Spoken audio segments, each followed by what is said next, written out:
Nous avons vécu ensemble la première édition de IFRAN Forum Diplomatic Series. C'est des tables rondes qui réunissent des ambassadeurs de pays d'Afrique au Maroc, mais aussi d'autres représentants diplomatiques, mais du monde de l'entreprise, du patronat également, différentes parties prenantes de l'écosystème pour débattre du rôle de la diplomatie économique dans le développement économique du continent.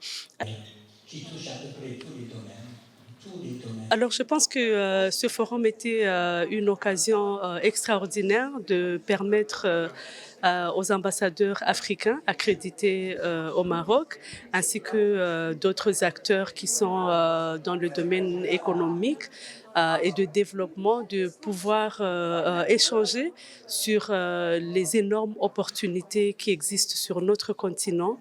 Est-ce qu'il y a des perspectives, par exemple, entre le Maroc et le Rwanda? Absolument, nous avons une relation excellente entre le Rwanda et le Maroc et cela date essentiellement de la visite historique de Sa Majesté, le roi Mohamed VI, au Rwanda en 2016 et celle du président Kagame au Maroc en 2016 également.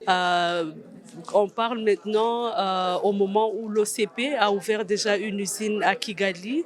Il y a beaucoup d'autres projets, des banques marocaines qui sont présentes au Rwanda et bien d'autres projets, donc de grandes perspectives pour l'avenir. Je pense que c'est quelque chose d'extrêmement utile pour nos pays de développer davantage le commerce intra-africain.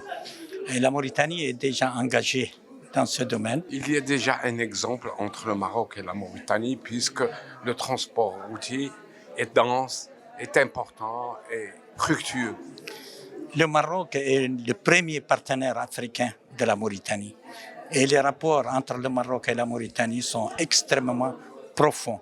Et ces derniers temps, nous avons eu à améliorer de façon significative le niveau des échanges qui ont doublé.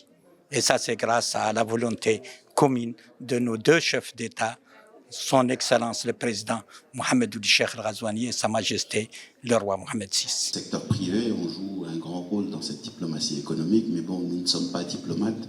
Le Forum d'IFRAN a pris cette bonne initiative de mettre sur l'agenda la diplomatie économique comme moteur de la coopération et de l'intégration africaine. Aujourd'hui, on a besoin de développer le commerce intra-africain, la production intra-africaine. Quand on se rend compte que le commerce intra-africain est inférieur à 20%, on parle de 16%, alors que sur le reste des continents, on est dans certaines zones à plus de 60%, ça veut dire qu'on a du chemin. L'ASLECAF va jouer un rôle, c'est certain, institutionnel, législatif, etc. Mais si les acteurs eux-mêmes ne poussent pas, on ne va pas arriver à l'objectif de 50% qu'on s'est assigné. L'objectif d'abord de doubler, donc de passer de 16 à 32%, et ensuite d'aller vers 50% qu'on s'est fixé dans le cadre de cette dynamisation du commerce intra-africain.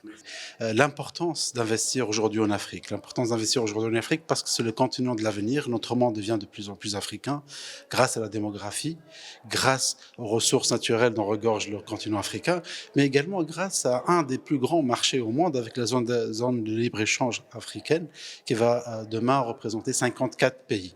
54 pays africains qui devront être appelés à échanger davantage entre eux, travailler sur leur complémentarité et renforcer la souveraineté africaine d'une façon globale. Et pour cela, il est très important d'avoir le volet production, des produits qui vont être manufacturés sur notre continent, le volet financement pour accompagner cela, et la Banque africaine de développement est très active dans le volet de financement et des industries et du commerce, mais bien entendu, la connectivité africaine. Qui touche à peu près tous les domaines économiques. Le Maroc est pour nous notre premier